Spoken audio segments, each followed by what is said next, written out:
So good morning student. आज हम start करेंगे chapter number 4, that is quadratic equation. Okay, so quadratic equation से if P X is a quadratic polynomial, P X का quadratic polynomial है, if P X is equal to zero then it is said to be quadratic equation. Okay, if P X is said P X is equal to 0 then it is called as quadratic equation. So general formula of quadratic equation is ax square plus bx plus c is equal to 0 where a is not equal to 0. Okay, fine, easy. Now हम आते हैं exercise 4.1 में, that says that first question check whether the following are quadratic equation. ठीक है ना, आपको बताना है क्वाड्रेटिक इक्वेशन है कि नहीं, मतलब कि जो इक्वेशन आप सॉल्व करोगे है ना, उसको एक्सपांड करोगे, तो एक्सपांड करने के बाद आपको ये फॉर्म मिलता है कि नहीं है, that is a x square plus B x plus c equal to zero, आपको मिलता है कि नहीं। अगर आपको मिलता है that means it is a quadratic equation, अगर आपको ये फॉर्म नहीं मिलता है that mean it is not a quadratic equation. Okay, now the first one is x plus one whole square is equal to 2 into x minus 3. Okay, so x plus 1 that is a plus b whole square, that is x square plus 2ab that is 2x plus b square that is 1 is equal to 2x minus 6. 2 3 is 6 minus की sign. Okay, now x square plus 2x, so this 2x and this 2x will be cancelled. Okay, now इधर क्या बचा, x square plus one, इधर minus six बचा, तो इधर आया तो क्या आ गया ये एक्स स्क्वायर प्लस सेवन, तो ये क्या है क्वाड्रेटिक इक्वेशन है। ठीक है ना, मतलब देखो x के आगे क्या आपका कोफिशिएंट है 1, तो एक्स स्क्वायर के आगे जो भी टर्म होगा ना वो ज़ीरो नहीं होना चाहिए, बाकी b अगर ज़ीरो हो जाएगा तो भी इक्वेशन पे कुछ फ़र्क नहीं पड़ेगा। ठीक है ना, c ज़ीरो हो जाएगा तो भी कुछ फ़र्क नहीं पड़ेगा, बट ये पोर्शन ज़ीरो नहीं होना चाहिए। Okay, now the third one is x minus two into x plus one is equal to x minus one x plus three. ठीक है ना, सो इसको एक्सपांड करेंगे, पहले इस x को इससे मल्टीप्लाई करेंगे x into x plus one, फिर माइनस टू को इससे मल्टीप्लाई करेंगे x प्लस वन।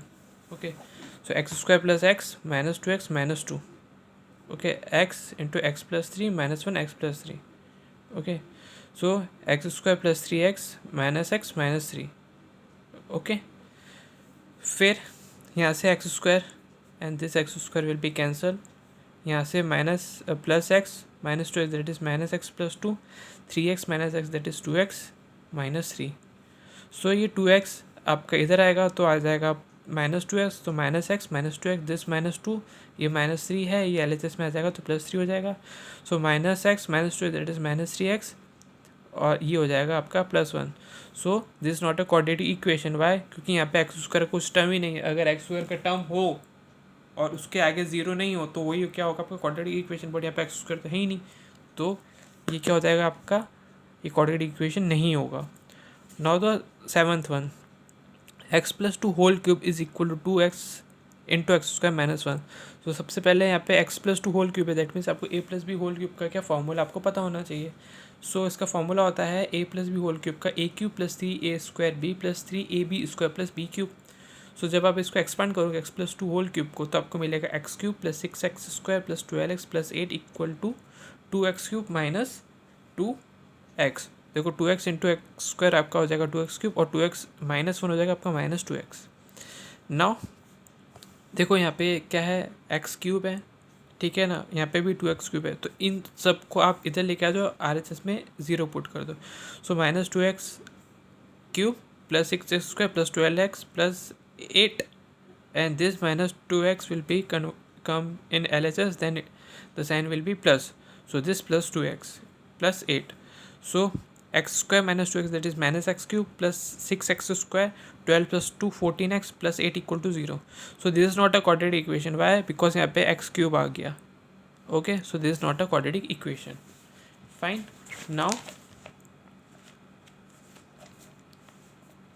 हम क्वेश्चन नंबर 2 पर आते हैं। ठीक है ना, represent the following situation in the form of quadratic equation. So first question says that the area of rectangle plot is 528। So area of rectangle क्या होता है आपका, लेंथ इंटू ब्रेथ, सिंपल से आपको पता है, आपको पता भी होगा। And the length of a plot is one more than twice is breadth. ठीक है ना, we need to find length and breadth of the plot, और आपको एक्चुअल में क्या करना है, क्वाड्रेटिक इक्वेशन फॉर्म करना है। सो मैंने बोला कि ब्रेथ कितना है, एक्स मीटर, ब्रेथ कितना ले लिया मैंने, x मीटर ले लिया मैंने, लेट किया, तो लेंथ क्या बोल रहा है, 1 more than twice its breath, तो ब्रेथ के अंदर ट्वाइस करो, 2 टाइम्स करो, उसके अंदर 1 ऐड कर दो, ठीक है ना। The length of a plot is 1 more than twice is breadth, so 2x + 1, so area of plot आपको दे रखा है 528, so length into breadth equal to area of plot, area of plot आपको गिवन है, लेंथ होगा आपका x और breadth length होगा आपका 2x + 1 और ब्रेथ होगा आपका x। अब इन दोनों को मल्टीप्लाई करो इज इक्वल टू 528, तो this is 2x² + x equal to 528, ये इधर आ जाएगा तो -528 हो जाएगा। सो ये आपका क्या हो गया, आपने क्वाड्रेटिक इक्वेशन फॉर्म कर दिया। Okay, now the question number 2, the product of 2 consecutive positive integer is 306। What the product of 2 consecutive positive integer is 306, मतलब अगर मेरा कोई एक टर्म x है तो उसका जस्ट कंसेक्यूटिव क्या होगा, x + 1, सो उन दोनों का मल्टीप्लाई बोल रहा है 306, तो x into x + 1 is equal to 306। सो अब इसको मैं मल्टीप्लाई करूँगा, x² + x equal to 306, so x² + x, ये 306 इधर आ जाएगा तो क्या हो जाएगा, -306। Okay, now the question number 3, Rohan's mother is 26 years older than him, the product of their ages in year 3 year from now will be 360, we would like to find the Rohan present age, and आपको क्या निकालना है, इसका quadratic equation form करना है। तो अगर मैं बोलता हूँ रोहन की प्रेजेंट एज x है, तो उसकी मदर की एज कितनी होगी, x + 26, क्यों, क्योंकि उसकी मदर की एज कितनी है, उसे 26 ईयर ज़्यादा है, तो अगर उसकी x है तो उसकी मदर की क्या होगी, x + 26। ओके, अब देखो यहाँ पे क्या लिखा है, the product of their ages in year 3 year from now will be 360, product of their ages, ठीक है ना। तो अब देखो the Rohan age after 3 year, तो 3 year अभी अगर उसकी एक्स है तो 3 साल के बाद कितनी, x + 3, उसकी मदर की एज कितनी थी, x + 26, तो 3 साल के बाद कितनी, x + 26 + 3 दैट इज x + 29। अब क्वेश्चन में बोला है, गिवन है कि आफ्टर 3 year फ्रॉम नाउ, अभी के जो 3 year फ्रॉम नाउ है, ठीक है ना, तो ये इस एज की बात हो रही है, x + 3 x + 29, उन दोनों का प्रोडक्ट कितना होगा, 360, तो इन दोनों का प्रोडक्ट कितना होगा, 360, तो x + 3 into x + 29 is equal to 360। Now simple आपको क्या करना है, मल्टीप्लाई करना है, तो x into x x² x into 29 29x, 3 + x 3x और 3 into 29 that is 87 equal to 360। सो x² + 32x + 87 minus 360 is equal to 0।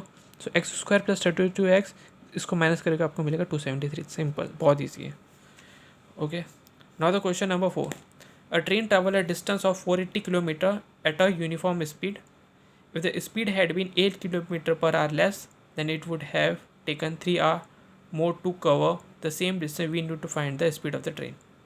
Okay, now the speed of a train, अगर मैं सपोज करता हूँ x, ठीक है ना, तो मेरा स्पीड इक्वल टू क्या होता है,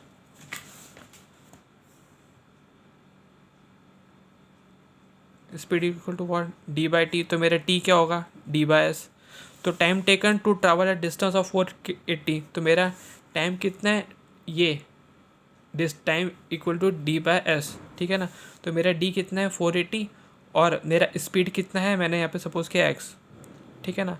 और क्वेश्चन में बोला है आगे देखो, if the speed had been if the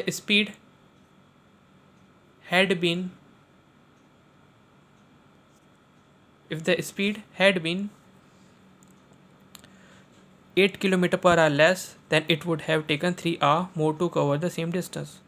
तो अगर स्पीड को x - 8 कर देंगे, ठीक है ना, तो उसका टाइम टेकन कितना होगा, 480 डिवाइडेड बाय x - 8, ठीक है ना। अब देखो क्या बोलता है क्वेश्चन में कि यहाँ से लेके यहाँ तक का डिस्टेंस कितना है, 480 है, ठीक है ना। अब बोल रहा है कि अगर स्पीड को हम 8 km/h की पर आवर लेस कर दें तो उसको 3 घंटे ज़्यादा लगेगा, ठीक है ना। तो देखो क्या होगा कि अगर स्पीड 8 km/h लेस कर देंगे तो जो पहले की जो स्पीड थी, है ना, उसमें उसको 3 hour क्या करना पड़ेगा, ऐड करना पड़ेगा, तभी दोनों इक्वल होगा। Okay, so 480 divided by x - 8, अब -480 अपॉन x, ये इधर आ जाएगा तो कितना हो जाएगा, माइनस होगा इक्वल टू 3। सो 480 यहाँ से कॉमन लिया, x इंटू एक्स - 8 क्या आएगा, एलसीएम आ गया, So x minus 8, this x and this minus x will be cancel equal to 3. So 480 into 8, यहाँ पे 8 बचा, divided by x into x minus 8 equal to 3. Now हम क्या करेंगे, cross multiply simply. So 3x into x minus 8, 3 into x 3x, x minus 8 480 into 8. Okay, now 3 1 ज़ा 3. Okay, 3 6 18, 3 0 तो 160 आ गया plus 8. ठीक है ना. अब कुछ नहीं करना है, इसको मल्टीप्लाई कर दो x square minus 8x equal to 1280. 160 into 8 करेंगे तो 1280 मिलेगा. इसको आप लेके आ जाओ LHS में, तब कोई इक्वेशन फॉर्म होगी. ठीक है. Now this is your homework. ये आपको होमवर्क में करना है. क्वेश्चन नंबर 1 का 2nd 4th 5th 6th and 8th and example 1 and 2. This is your homework. Okay, thank you. Now our next topic is solution of a quadratic equation by factorization. So ये है क्या actual में, nothing but जो हमने 9th class में पढ़ा था, splitting the middle term. बस वही है और कुछ नहीं है, कुछ भी चीज़ नहीं है. लाइक फॉर एग्जांपल मैंने लिया X square plus 6x plus 5. Okay, so अब मैं इस 5 को किस तरीके से लिखूँ. 5 इंटू 1, देखो हम a इंटू सी करते थे. So A x square plus B x plus C, तो a इंटू सी करते तो a इंटू सी हमारा a कितना है 1 और b कितना है 5. तो 1 इंटू 5 दैट इज़ 5. ओके, अब हम क्या करेंगे कि x square plus 6x plus 5 है. ओके, सो हम 5 इंटू 1 करेंगे तो 5 इंटू 1 कितना होगा 5, और 5 प्लस 1 करेंगे तो हमको क्या मिलेगा 6. तो ये जो स्प्लिटिंग मिडल टर्म में क्या करते हैं, इस टर्म को हम इसमें क्या कर देंगे, डिवाइड कर देंगे. So X square plus 6x plus 5 था, तो अगर मैं इस 5x plus x equal to क्या हो जाएगा मेरा, ये 6x हो जाएगा. बस x x x लगा दो इधर. So X square plus 5x plus x plus 5 equal to 0. तो ये मैंने इस मिडल टर्म को मैंने क्या कर दिया, स्प्लिट कर दिया. Okay, so X square plus 5x plus x plus 5, इन दोनों में से मैंने x कॉमन निकाला तो बचा मेरा यहाँ पे क्या x, और इधर से बचा 5. इधर मेरा कुछ कॉमन नहीं निकाला तो यहाँ पे मेरा हो जाएगा सिर्फ 1 इंटू एक्स प्लस 5. ओके, तो मेरा एक टर्म आएगा x प्लस 5, देखो x प्लस 5 दोनों में कॉमन है, और दूसरा मेरा टर्म आएगा x प्लस 1. ओके, अब हमको इसके रूट्स निकालने हैं. तो हम रूट्स निकालने के क्या करेंगे कि मेरा पहले x प्लस 1 आया था, तो x plus 1 equal to 0 put कर दो. सेकंड मेरा x प्लस 5, और this x plus 5 is equal to 0. So वही मेरा क्या, that x plus 1 equal to 0 and x plus 5 is equal to 0. इसको पहले 0 पुट कर दूंगा एंड इसको 0 पुट कर दूंगा. तो x इक्वल टू मेरा आएगा -1, यहाँ से आएगा x इक्वल टू -1. सो ये मेरे क्या हो गया 0. अगर मैं x इक्वल टू -1 इसमें पुट करूँगा इस इक्वेशन में, तो मुझे क्या मिल जाएगा, ये पूरा टर्म 0 मिल जाएगा. अगर मैं x इक्वल टू -5 भी पुट करूँगा तो मुझे LHS क्या मिल जाएगा 0. ओके, सो नाउ एक्सरसाइज 4.2 पढ़ते हैं हम. ठीक है, तो एक्सरसाइज 4.2 में क्वेश्चन नंबर फर्स्ट है, find the root of the following quadratic equation by factorisation. So first question is x square minus 3x minus 10 equal to 0. ठीक है ना. अब देखो ये 10 है और इधर 1 है. ओके, तो 10 किसके टेबल में आता है, 2 के टेबल में आता है, 5 के टेबल में आता है. तो 2 के टेबल में कब आता है ये 10, कि 2 5 10, कितना 2 5 10. अब मुझे क्या चाहिए -3 है ना. अब यहाँ पे क्या माइनस, तो इसको मैं किस तरीके से करूँ कि मेरे को -3 मिल जाए. सो -5 + 2 करूँगा तो मुझे -3 मिल जाएगा. ओके, तो मैं इसको कैसे लिख दूँगा, -5x + 2x equal to -3x. ठीक है ना. सो देखो इस -5x ये रहा, ये प्लस 2x ये रहा -10. तो इन दोनों में से मैं क्या ले लूँगा, x कॉमन ले लूँगा, और मेरा क्या बच जाएगा x -5. इन दोनों में मैं 2 कॉमन ले लूँगा, तो यहाँ से बच जाएगा x, यहाँ से बच जाएगा 5. कैसे, 2 5 10. ओके, तो मेरे फर्स्ट रूट बना x -5, second is x + 2. Okay, so अब मेरे को इसके क्या फाइंड करने हैं, रूट्स निकालने हैं. तो x + 2 is equal to 0. So मेरा क्या आ जाएगा, x इक्वल टू -2. ओके, और मेरा सेकंड आएगा x -5 is equal to 0. So मेरा एक क्या आ जाएगा, x equal to 5. Okay, now the third question, that is √2x² + 7x + 5√2. Okay, अब a इंटू बी करते थे, तो यहाँ पे हम क्या करेंगे, √2 into 5√2. So √2 into √2 that is 2, this is 5. Five two ज़ा व्हाट 10। ओके, अब इसको हम किस तरीके से स्प्लिट करें कि मुझे 7 मिल जाए। ओके, तो मैं क्या करूँगा, ये 2 + 5 करूँगा तो मुझे क्या मिल जाएगा 7, तो 2x + 5x = 7x। सो ये 2x मेरा ये रहा, 5x मेरा ये रहा, ठीक है ना। अब इन दोनों में से मैं x कॉमन, सिर्फ x ही कॉमन ले सकता हूँ और तो कुछ नहीं ले सकता। तो इन दोनों में से मैंने x कॉमन लिया, ये √2 ये रहा, एक x मैंने बाहर निकाला तो बचा मेरे पास में सिर्फ एक x और यहाँ से 5, क्यों, बिकॉज यहाँ पे x कॉमन ले लिया। अब ये 2 है तो 2 को हम क्या लिख सकते हैं भाई, √2 × √2, ठीक है ना। तो इसका एक √2 बाहर निकल गया, बचा कितना, एक √2, तो √2 × √2 दैट इज़ 2। तो एक √2 बाहर निकाल दिया तो मेरा क्या बचा, √2 और ये x, और √2 मैंने बाहर निकाल दिया, इन दोनों में से कॉमन लिया तो बचा मेरे यहाँ पे क्या, x। तो मेरा एक रूट आया व्हाट, √2x + 5, और दूसरा मेरा आया x + √2, ठीक है ना। तो x + √2 = 0। सो मेरा x = -√2 क्या आ गया, मेरा एक रूट आ गया, और एक मेरा रूट आया √2x + 5, so √2x = -5, so x = what, -5/√2। Okay, now the question number 3, find the two number whose sum is 27 and product is 122। Okay, अब बोल रहा है कि दो नंबर का सम कितना होना चाहिए, 27। अगर मैं बोलता हूँ कि एक नंबर x है, एक नंबर x है, तो दूसरा क्या होगा, 27 - x। कैसे, कि बोलता है कि दो नंबर का सम कितना होना चाहिए, 27। अगर मैं एक ले लेता हूँ x और दूसरा लेता हूँ 27 - x, अब इन दोनों का सम कितना आना चाहिए, 27 आएगा, देखो।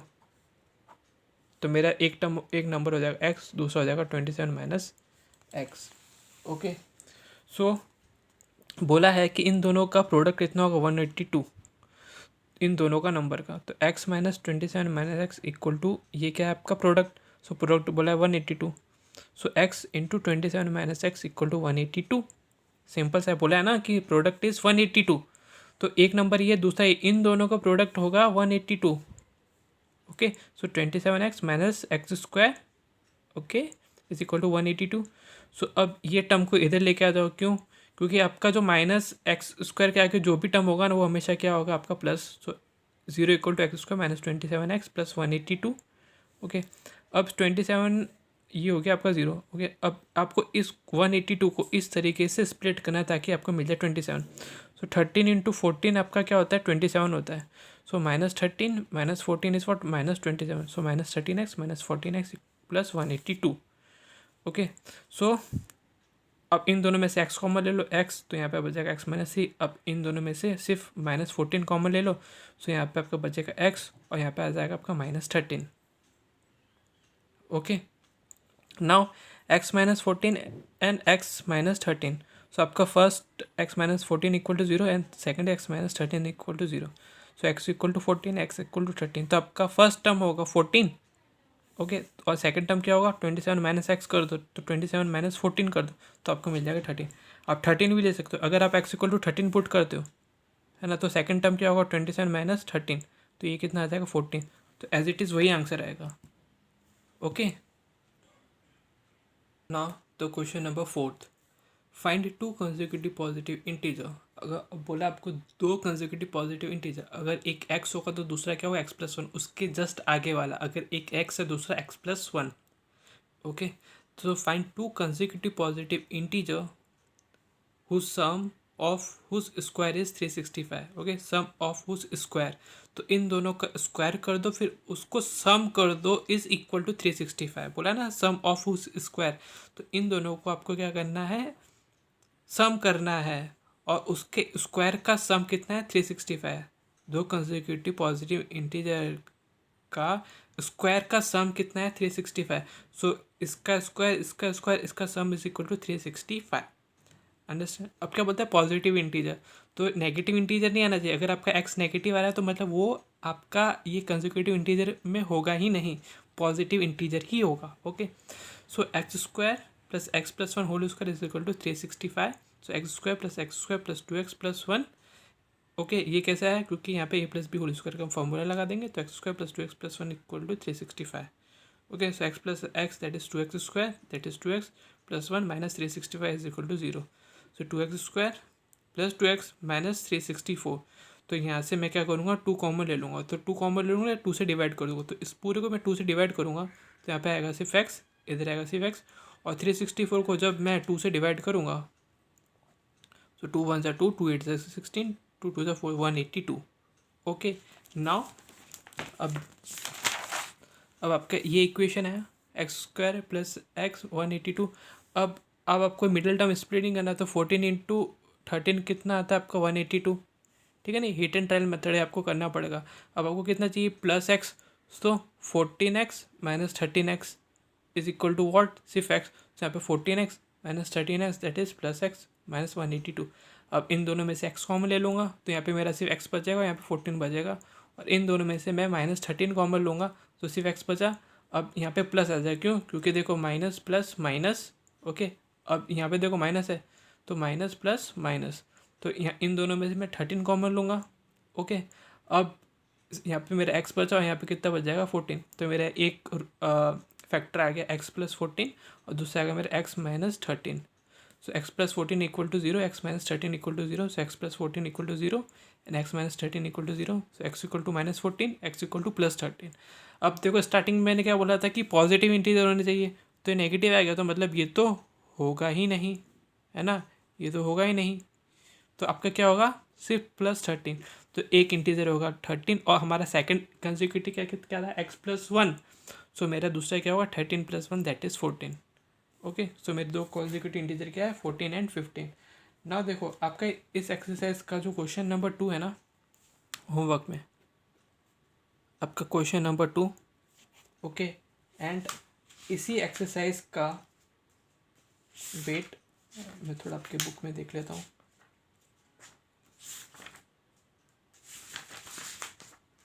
Question number 5 and question number 6 भी आपका क्या होमवर्क है, दोनों इजी हैं, बहुत इजी है। ओके, और एग्जाम्पल